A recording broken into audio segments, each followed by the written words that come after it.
Hello buddies, welcome to toppers TNPSC.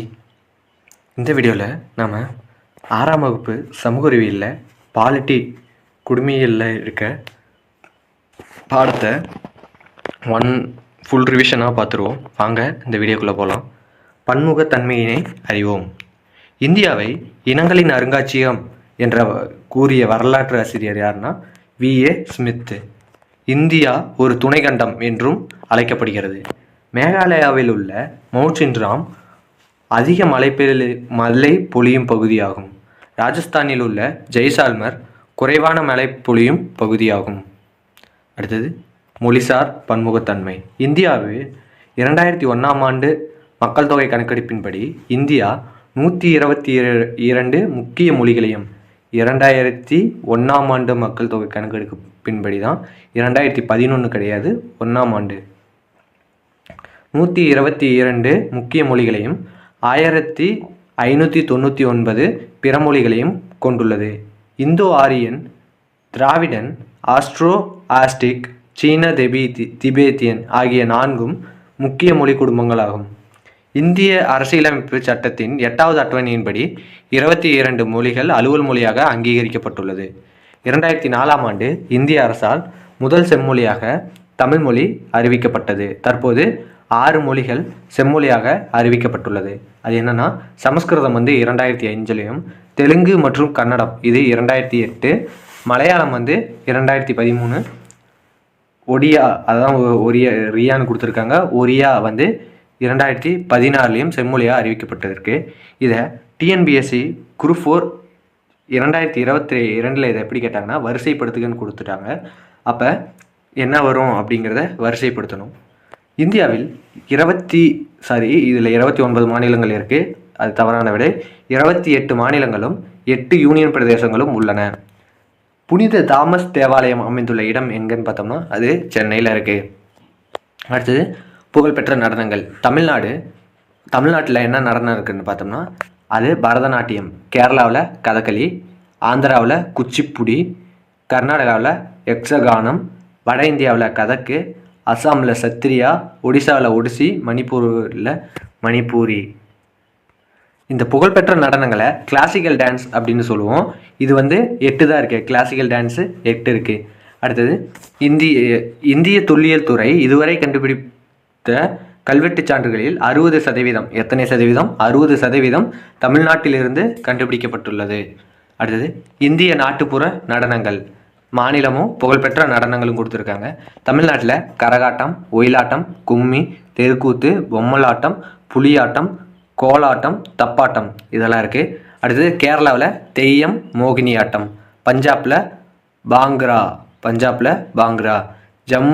Jammu மற்றும் காஷ்மீரில் தும்ஹால். குஜராத்தில் கார்பா தாண்டியா. ராஜஸ்தானில் கல்பேலியா கூமர். உத்தரப்பிரதேசத்தில் ராசலீலா சோலியா. அஸ்ஸாமில் பிஹு. அடுத்தது இந்தியா வேற்றுமையில் ஒற்றுமை நாடாக திகழ்கிறது. இதனை சுதந்திர இந்தியாவின் முதல் பிரதமர் ஜவஹர்லால் நேருவின் டிஸ்கவரி ஆஃப் இந்தியா என்ற நூலில் இடம்பெற்றுள்ளது. இதுதான் முக்கியம். இந்தியா வேற்றுமையில் ஒற்றுமை உடைய நாடாக திகழ்கிறது என்று எந்த புத்தகத்தில் குறிப்பிடப்பட்டுள்ளது அப்படின்னு கேட்கலாம், நூலில். அடுத்தது சமத்துவம் பெறுதல். தமிழ்நாட்டில் எழுத்தறிவு விகிதம் 2011 கணக்கெடுப்பின்படி அதிகபட்சமாக கன்னியாகுமரியில் 91.75. நம்ம இதில் டிஎன்பிஎஸ்சியில் ஃபேக்ட், அதாவது 91.75 அப்படின்னு சொல்லப்படுற ஃபேக்ட் தான் முக்கியம். சென்னையில் 90.18%. இதை டெப்த்தாக இறங்கி கேட்கணும்னா இவ்வாறு கேட்பாங்க. இல்லைன்னா இதை வரிசைப்படுத்தி எழுதுக, அதிகபட்சமாக இருப்பதை வரிசைப்படுத்தி எழுதுகன்னு கேட்பாங்க. இவ்வாறு தான் கேட்க முடியும். கன்னியாகுமரியில் 91.75%, சென்னையில் 90.18%.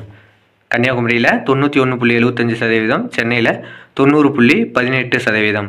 குறைஞ்சபட்சமாக எழுத்தறிவு விகிதம் உள்ள மாவட்டம் தருமபுரியில் 68.54%, அரியலூரில் 71.34% இருக்குது. அடுத்ததாக பாலின விகிதம் 2011 கணக்கெடுப்பின்படி அதிகபட்சமாக நீலகிரியில் 1041 இருக்குது. அதாவது பாலின விகிதம்னா என்னென்னா 1000 ஆண்களுக்கு எத்தனை பெண்கள் இருக்காங்க அப்படின்னு சொல்கிறதான் பாலின விகிதம். நீலகிரியில் 1041 இருக்குது. குறைந்தபட்சமாக தருமபுரியில் 1946 பெண்கள் இருக்காங்க. இந்திய அரசியலமைப்பின் 14வது பிரிவு சட்டத்தின் முன் அனைவரும் சமம் என்று கூறுகிறது. 14வது சட்டப்பிரிவு. மேலும் நாட்டிற்குள் வசிக்கும் அனைவருக்கும் பாதுகாப்பினையும் தேவையற்ற பாகுபாட்டினையும் தடை செய்கிறது. இந்திய அரசியலமைப்பு சட்டப்பிரிவு 17 படி இந்தியாவில் தீண்டாமை ஒழிக்கப்பட்டது அப்படிங்கிறது தெரிஞ்ச விஷயம்தான். தகவல் பேழை. Nelson Mandela. தென்னாப்பிரிக்காவின் முன்னாள் அதிபரான நெல்சன் மண்டேலா அவர்கள் 27 ஆண்டுகள் சிறை வாழ்க்கைக்கு பின் 1990 விடுதலையானார். எப்படின்னு பார்த்தோம்னா 1990 தான் விடுதலையாயிருக்காரு. தென்னாப்பிரிக்காவில் நிலவிய இனவெறிக்கு எதிராக போராடியவர், மனித உரிமைகளுக்காக போராடியவர் இவர் தான். அடுத்தது டாக்டர் பீம்ராவ் ராம்ஜி அம்பேத்கர். இவர் பாபா சாஹேப் என அறியப்படுபவர். இவர் 1915 MA பட்டம் பெற்றார். 1927 கொலம்பியா பல்கலைக்கழகத்தில் PhD பட்டமும் அதற்கு முன்னர் லண்டன் பொருளாதார பள்ளியில் DSc பட்டத்தையும் பெற்றார். அரசியல் நிர்ணய சபையின் வரைவுக்குழு தலைவராக இருந்தார். எனவே இவர் இந்திய அரசியலமைப்பின் தந்தை எனப்படுகிறார். இவர் சுதந்திர இந்தியாவின் முதல் சட்ட அமைச்சராக பணியாற்றினார். இவரது மறைவுக்கு பின்னர் இந்திய அரசால் 1990 பாரத ரத்னா விருது வழங்கப்பட்டது.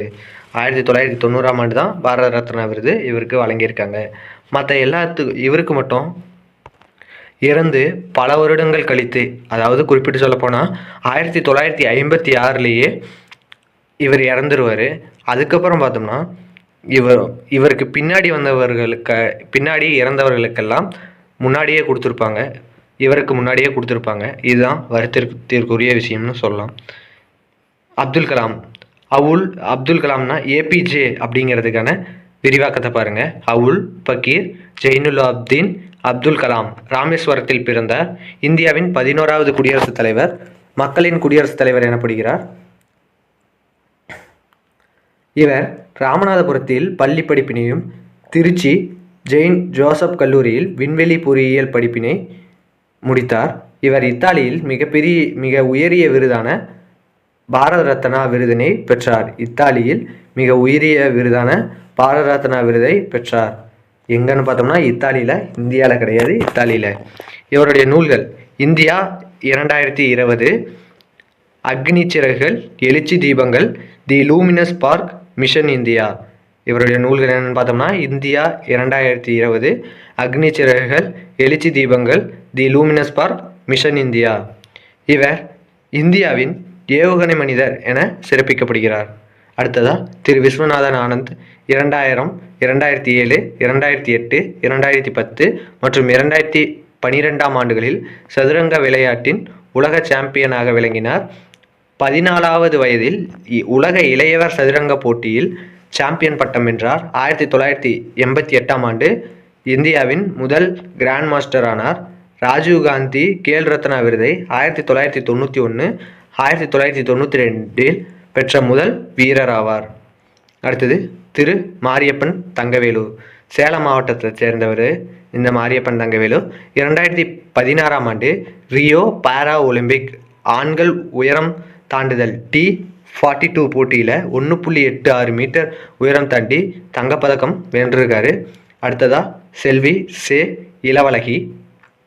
2008 பிரான்சின் கேனஸ் நகரில் பாலைஸ் தேஸ் விழா போட்டியில் பிரான்சின் கேனஸ் நகரில் பாலைஸ் தேஸ் விழா போட்டியில் தனது முதல் கேரம் சாம்பியன் பட்டத்தை வென்றிருக்காங்க. அதே ஆண்டில் தேசிய கேரம் சாம்பியன் போட்டியில் முந்தைய உலக சாம்பியனான ரேஷ்மி குமாரியை தோற்கடித்து வெற்றி பெற்றார்னு கொடுத்துருக்காங்க. அடுத்ததாக தேசிய சின்னங்கள்.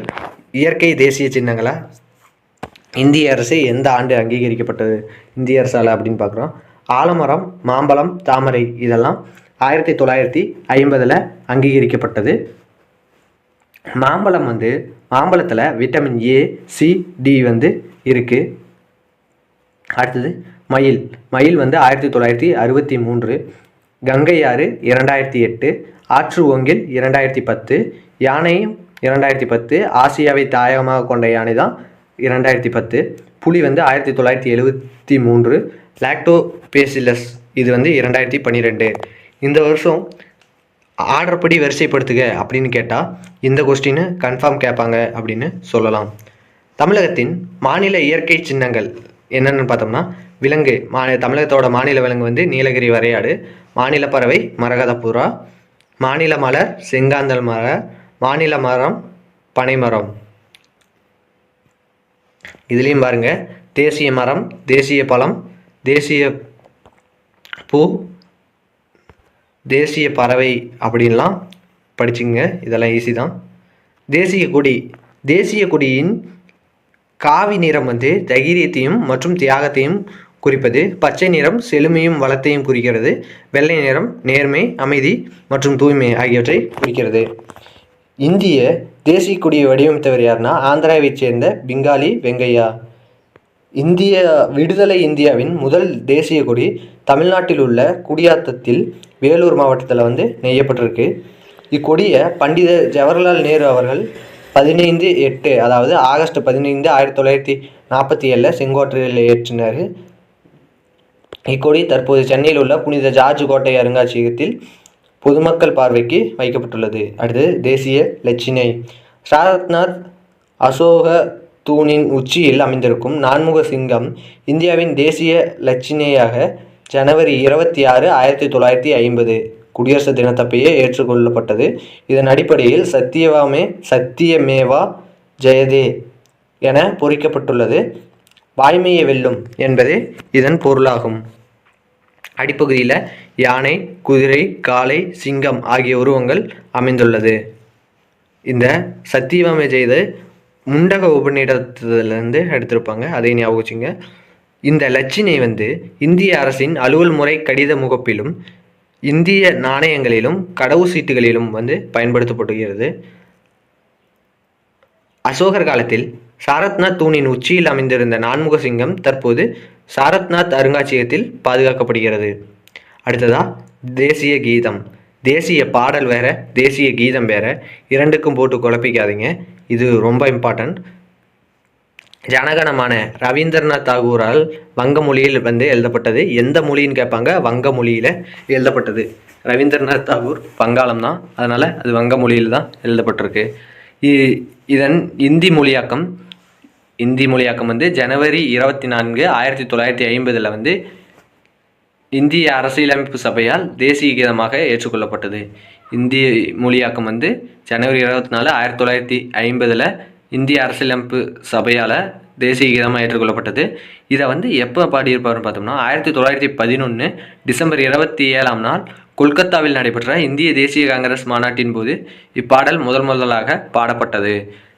இக்கீதத்தை சுமார் 52 வினாடிகளில் பாட வேண்டும். பாட வேண்டும்.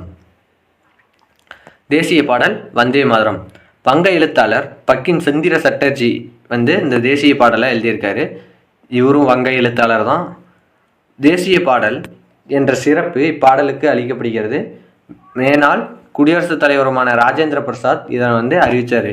அதாவது தேசிய பாடலாக இந்த வந்தே மாதரத்தை அறிவித்தவர் ராஜேந்திர பிரசாத். தேசிய உறுதிமொழி. இந்தியா எனது தாய்நாடு என்னும் தேசிய உறுதிமொழியை வெங்கட சுப்பாராவ் என்பவர் தெலுங்கில் எழுதினார். தேசிய உறுதிமொழியை வெங்கட சுப்பாராவ் வந்து தெலுங்கில் வந்து எழுதியிருக்காரு. அடுத்தது தேசிய நுண்ணுயிரி. லாக்டோபேசிலஸ் டெல்ப்ரூக்கி என்னும் நுண்ணுயிரி 2012 தேசிய நுண்ணுயிரியாக அங்கீகரிக்கப்பட்டிருக்கு. அடுத்தது இந்திய நாணயம். 16ஆம் நூற்றாண்டில் மன்னர் ஷெர்ஷா சூரி வெளியிட்ட வெள்ளி நாணயத்திற்கு ருப்பியா என்று பெயர். அதுவே ரூபாய் என மறுவியுள்ளது. இதன் சின்னம் வந்து இந்த சிம்பிள் போட்டிருக்கு, அதை ஞாபகம் வச்சுங்க. இந்த சின்னத்தை வந்து 2010 வடிவமைத்தவர் வந்து தமிழகத்தைச் சேர்ந்த டி. உதயகுமார் அவர் தான். அடுத்தது தேசிய நாட்காட்டி. பேரரசர் கணிசர் காலத்தில் கிபி 78 சக ஆண்டு முறை வந்து தொடங்கியது. இளவேனில் கால சம பகலிரவு நாளாக மார்ச் 22 அன்று இந்த ஆண்டு வந்து தொடங்கிறது. லீப் ஆண்டுகளில் இது மார்ச் 21 அமையும். மார்ச் 22 தான் சம இரவு பகல் நாள். அதுவே லீப் ஆண்டுன்னு வந்துட்டால் அது மார்ச் 21 அமையும். சக ஆண்டு முறையை நமது தேசிய நாட்காட்டி பின்பற்றுகிறது. பிரபல வான் இயற்பியலாளர் மேக்நாத் சாஹா தலைமையிலான நாட்காட்டி சீரமைப்பு குழுவின் பரிந்துரையின் பேரில் 1957 மார்ச் 22 முதல் தேசிய நாட்காட்டி வந்து ஏற்றுக்கொள்ளப்பட்டது. அடுத்ததான் தேசிய நாட்கள். சுதந்திர நாள் வந்து ஆகஸ்ட் 15. நாம் விடுதலை பெற்ற நாளன்று மகாகவி பாரதியாரின் ஆடுவோமே பல்லு பாடுவோமே ஆனந்த சுதந்திரம் அடைந்து விட்டோம் என்று ஆடுவோமே என்ற பாடலை அகில இந்திய வானொலியில் பாடிய பெருமை பெற்றவர் மறைந்த கர்நாடக இசைப்பாடகி டி.கே. பட்டம்மாள் ஆவார். இந்த பாடலை வந்து பாடினவங்க டி.கே. பட்டம்மாள். இவங்க கர்நாடக இசை பாடகி. 1950 ஜனவரி 26 இந்திய குடியரசு நாடாக அறிவிக்கப்பட்டது. குடியரசு நாடாக அறிவிக்கப்பட்ட பிறகு நாட்டின் முதல் குடிமகன் குடியரசுத் தலைவர் ஆவார். அவரே குடியரசு நாளில் செங்கோட்டையில் கொடியேற்றுவார். குடியரசு நாளில் செங்கோட்டையில் கொடியேற்றுபவர் குடியரசுத் தலைவர். அதுவே சுதந்திர தினத்தப்ப செங்கோட்டையில் கொடியேற்றுபவர் வந்து பிரதமர். அடுத்ததான் இந்திய குடியரசு நாளின் 3வது நாளான ஜனவரி 29 அன்று பாசறைக்கு திரும்புதல் என்ற விழா சிறப்பாக நடைபெறும். ஜனவரி 29 பாசறைக்கு திரும்புதல். அந்நாளில் தரைப்படை, கப்பற்படை, விமானப்படை போன்ற படைகளை சேர்ந்த இசைக்குழுவினர் நிகழ்ச்சிகளை நடத்துவர். இவ்விழாவின் முதன்மை விருந்தினர் குடியரசுத் தலைவர். பாசறைக்கு திரும்புவதோட முதன்மை விருந்தினர் வந்து குடியரசுத் தலைவர், சீஃப் கெஸ்ட்னு சொல்லுவாங்க. அடுத்தது காந்தி ஜெயந்தி. தேசத்தந்தை காந்தியடிகளின் பிறந்த நாளான அக்டோபர் 2 தேசிய நாட்களில் ஒன்றாக கருதப்படுகிறது. காந்தியின் பிறந்த நாளை ஒட்டி சர்வதேச அகிம்சை நாளாக 2007 இருந்து வந்து கொண்டாடி வருகிறோம் நம்ம. அடுத்ததாக தகவல் துளி. தமிழ்நாட்டில் புதுக்கோட்டை மாவட்டத்தில் உள்ள விராலி மலையில் மயில்களுக்கான சரணாலயம் வந்து இருக்குது. கங்கை நதிபுரத்து கோதுமை பண்டம் என்று பாரதியார் வந்து புகழ்ந்து பாடியிருக்காரு. அடுத்து கங்கை நதி 2525 கிலோமீட்டர் நீளமுடைய இந்தியாவின் மிக நீளமான நதியாகும். பிரம்மபுத்திராவும் 3848 கிலோமீட்டர் நீளமுடையது. உலகிலேயே கூடுகட்டி அதில் முட்டை வைத்து இனப்பெருக்கம் செய்யும் பாம்பு வகை கருநாகம், அதாவது ராஜநாகம் சொல்லுவாங்க, கிங் கோப்ரா. 18 அடி நீளம் வரை வளரும் ராஜநாகம் வந்து ஹோபிபாகஸ் ஹானா. இவை இந்தியாவின் மலைக்காடுகள் மற்றும் சமவெளிகளில் வாழ்கின்றன. அடுத்ததா இந்திய அரசியலமைப்பு சட்டம். அரசமைப்பு சட்டத்தை உருவாக்கும் நோக்கில் 389 உறுப்பினர்களை கொண்ட அரசமைப்பு நிர்ணய மன்றம் வந்து 1946 உருவாக்கப்பட்டது. இதன் தலைவராக முனைவர் ராஜேந்திர பிரசாத் தேர்ந்தெடுக்கப்பட்டார். ஜவஹர்லால் நேரு, சர்தார் வல்லபாய் பட்டேல், மௌலானா அபுல் கலாம் ஆசாத், எஸ். ராதாகிருஷ்ணன், விஜயலட்சுமி பண்டிட், சரோஜினி நாயுடு உட்பட பலர் இந்த அமைப்பில் வந்து இடம்பெற்றிருந்தன. 15 பெண் உறுப்பினர் வந்து இந்த அமைப்பில் இடம்பெற்றிருந்தன. 8 பேர் கொண்ட அரசமைப்பு சட்ட வரைவு குழு உருவாக்கப்பட்டு அதன் தலைவராக டாக்டர் அம்பேத்கர் வந்து தேர்ந்தெடுக்கப்பட்டார். இதற்கான ஆலோசகராக B.N. ராவ் நியமிக்கப்பட்டார். முதல் கூட்டம் வந்து 1946 டிசம்பர் 9 நடைபெற்றது. அண்ணல் அம்பேத்கர் இந்திய அரசியலமைப்பு சட்டத்தின் தந்தை என அழைக்கப்படுகிறார். இந்த அரசியலமைப்பு சட்டம் 60 நாடுகளோட அரசமைப்பு சட்டத்திலிருந்து முன்மாதிரியாக எடுக்கப்பட்டது. சட்டம் இறுதி செய்வதற்கு முன் அதில் சுமார் 2000 சீர்திருத்தம் வந்து செய்யப்பட்டிருக்கு. இது வந்து 2 ஆண்டுகள், 11 மாதங்கள், 18 நாட்கள் இல்லைன்னா 17 நாட்கள் அப்படின்னு வச்சுக்கலாம். கடந்த நிலையில் 1949 நவம்பர் 16 முழுமையான அரசமைப்பு சட்டம் தயாரானது. ஆனால் நவம்பர் 26 அரசமைப்பு சட்ட நாளாக ஆண்டுதோறும் நம்ம கொண்டாடி வரோம். இதற்காக 64 லட்சம் வந்து செலவிட்டிருக்காங்க. அரசமைப்பு சட்டத்தின் முன்னுரை தான் முகப்புரை என்று அழைக்கப்படுகிறது. அது இந்தியாவை இறையாண்மை மிக்க, சமத்துவம், மதசார்பற்ற மக்களாட்சி குடியரசு என்று வரையறை செய்கிறது. குழந்தைகளுக்கு கட்டாய கல்வி வாய்ப்பு அப்படின்னு சொல்லலாம். இல்லைன்னா குழந்தைகளுக்கு கல்வி வாய்ப்புகளை 6 முதல் 14 வயதுக்கும் தருவது ஆகியவற்றை அரசியல் சட்டம் நமது கடமையாக அறிவித்துள்ளது. 6 முதல் 14 வயது அப்படின்னு பார்த்தோம்னா இது அரசமைப்பில் சொல்லியிருக்கு. அடுத்ததா அரசமைப்பு சட்ட வரைவு குழுவில் B.R. அம்பேத்கர் என் Gopalaswamy, KN Munshi, Syed Mohammed Sadullah, BL மிட்டர், N Madhavrao, TK TP Khaitan ஆகிய சட்ட வல்லுநர்கள் இடம்பெற்றிருந்தனர். அக்குழுவின் தலைவராக BR அம்பேத்கர் நமது அரசியல் சட்டத்தை உருவாக்கிய முதன்மை வடிவமைப்பாளராக கருதப்படுகிறார். நமது அரசியல் சட்டம் உருவான போது 395 உறுப்புகள், 22 பகுதிகள் மற்றும் 8 அட்டவணைகள் இடம்பெற்றிருந்தன. இது தற்போது 448 உறுப்புகள், 25 பகுதிகள், 12 அட்டவணைகள் என்று இடம்பெற்றிருக்கு. அரசமைப்பு சட்டம் 16/9/2016 வரை, அதாவது செப்டம்பர் 16, 2016 வரை 101 முறை திருத்தப்பட்டிருக்கு. இந்திய அரசமைப்பு சட்டம் உண்மையான பிரதிநிதி கிடையாது, உண்மையான பிரதிகள் இந்தி, ஆங்கிலம் நாடாளுமன்ற நூலகத்தில் ஹீலியம் வாயு நிரப்பப்பட்ட பேழையில் வைத்து பாதுகாக்கப்பட்டு வருகிறது. அடுத்ததாக மக்களாட்சி பற்றி ஆபிரகாம் லிங்கன் மக்களால், மக்களுக்காக, மக்களே நடத்தும் ஆட்சி தான் மக்களாட்சி அப்படின்னு குறிப்பிட்டிருக்காரு. மக்களாட்சியின் பிறப்பிடம் கிரேக்கம். மக்களாட்சியோட பிறப்பிடம் கிரேக்கம்.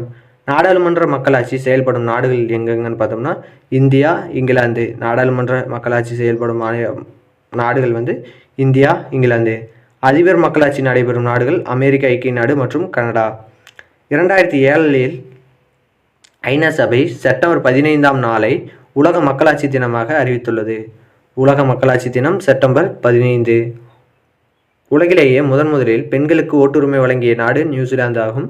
ஐக்கிய பேரரசில் 1918ஆம் ஆண்டும், அமெரிக்கன் ஐக்கிய நாடுகளில் 1920ஆம் ஆண்டும் தான் பெண்களுக்கு ஓட்டுரிமை. ஐக்கிய பேரரசில் 18ஆம் ஆண்டும், அமெரிக்க ஐக்கிய நாடுகளில் 1920ஆம் ஆண்டும் தான் ஓட்டுரிமை வழங்கப்பட்டது. அடுத்ததா உள்ளாட்சி அமைப்பு, ஊரகமும் நகர்ப்புறமும். பல லட்சம் மக்கள் தொகையும் அதிக வருவாயும் இருக்கின்ற ஊர்களை மாநகராட்சி என தமிழ்நாடு அரசு அறிவிக்கிறது. தமிழ்நாட்டில் மொத்தம் 12 அப்படிங்கிறது தவறான விடை. 21 மாநகராட்சி உள்ளன. 12 மட்டும்தான் கொடுத்துருக்காங்க. மீதியெல்லாம் டைமர் தான் நான் டிஸ்கிரிப்ஷனில் போடுறேன், பார்த்துங்க.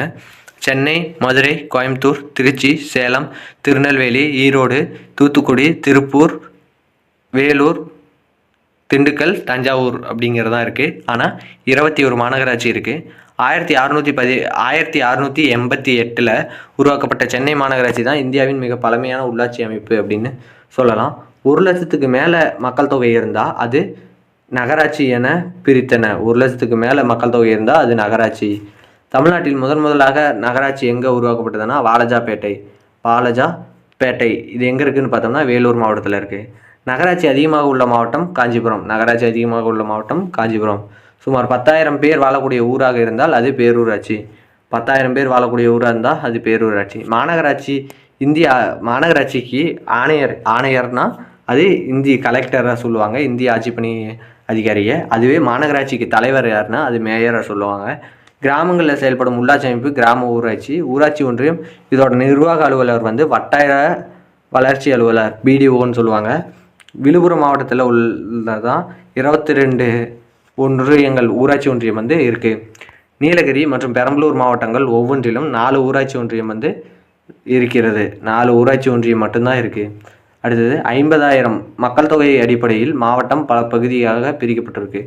மாநகராட்சியோட தலைவர் மேயர், நகராட்சியோட தலைவர் நகராட்சியோட தலைவரும் மாநகராட்சியோட தலைவரும் நேரடி தேர்தல் மூலமாக தேர்வு செய்யப்படுறாங்க. அதுவே மாநகராட்சியோட துணைத் தலைவரும் நகராட்சியோட துணைத் தலைவரும் அந்தந்த பகுதி உறுப்பினர்களால் தேர்வு செய்யப்படுறாங்க. 18 வயது நிறைந்தவர்கள் ஊராட்சி வாக்காளர் பட்டியலில் பெயர் சேர்த்து கொள்ளலாம் அப்படின்னு இருக்குது. இதுவே 21 வயசு ஆனால் நம்ம அதாவது கிராம ஊராட்சிகளில் போட்டியிடலாம். தேசிய ஊராட்சி தினம் ஏப்ரல் 24 ஆகும். கிராம சபை கூடும் நாட்கள் மொத்தம் 6 நாட்கள் வருடத்தில் கூடுது. ஆனால் இங்கே 4 நாட்கள் தான் கொடுத்துருப்பாங்க. ஜனவரி 24, ஆகஸ்ட் 5, அக்டோபர் 2, ஏப்ரல் 24. இதையும் நான் பின் பண்ணி வைக்கிறேன், படிச்சுக்குங்க. அடுத்து உள்ளாட்சியில் பெண்களின் பங்கு. அனைத்து உள்ளாட்சி அமைப்புகளிலும் பெண்கள் பங்கேற்கும் வகையில் 33% இடஒதுக்கீடு வழங்கப்பட்டுள்ளது. 2011 நடைபெற்ற உள்ளாட்சி தேர்தலில் பெண்கள் 38% இடங்களில் வெற்றி பெற்றன. 2016 தமிழக அரசு பெண்களுக்கு உள்ளாட்சியில் 50% இடஒதுக்கீடு வழங்க சட்டத்திருத்தம் செய்துள்ளது. அடுத்து உள்ளாட்சி தேர்தல். உள்ளாட்சி தேர்தல் பிரதிநிதிகளின் பதவிக்காலம் 5 ஆண்டுகள். இதற்கான தேர்தல் 5 ஆண்டுகளுக்கு ஒரு முறை நடைபெறுகிறது. மாநில தேர்தல் ஆணையம் இதற்கான தேர்தலை நடத்துகிறது. தமிழகத்தின் தேர்தல் ஆணையம் சென்னை, கோயம்பேட்டில் உள்ளது. தமிழ்நாட்டோட கிராம ஊராட்சிகள் 12,524. அடுத்ததாக பேரூராட்சிகள் 561, ஊராட்சி ஒன்றியங்கள் 385, மாவட்ட ஊராட்சி 31, மாநகராட்சி 21, இங்கே 12 இருக்குது. அடுத்ததாக பாதசாரிகளுக்கு என்று சாலையில் கடக்கும் பகுதி முதலில் 1934ஆம் ஆண்டு பிரிட்டனில் அமைக்கப்பட்டிருக்கு. பாதசாரிகள் என்று சாலையில் கடக்கும் பகுதி முதல்ல 1934 பிரிட்டனில் அறிமுகப்படுத்தப்பட்டிருக்கு. இதோட இந்த வீடியோ முடியுது. இந்த வீடியோ பிடிச்சிருந்தா லைக் பண்ணுங்கள், ஷேர் பண்ணுங்கள், சப்ஸ்கிரைப் பண்ணுங்கள். முக்கியமாக நான் என்ன தவறு செஞ்சுருக்கேன் அப்படிங்கிறத கமெண்ட் செக்ஷனில் சொல்லுங்கள். நன்றி.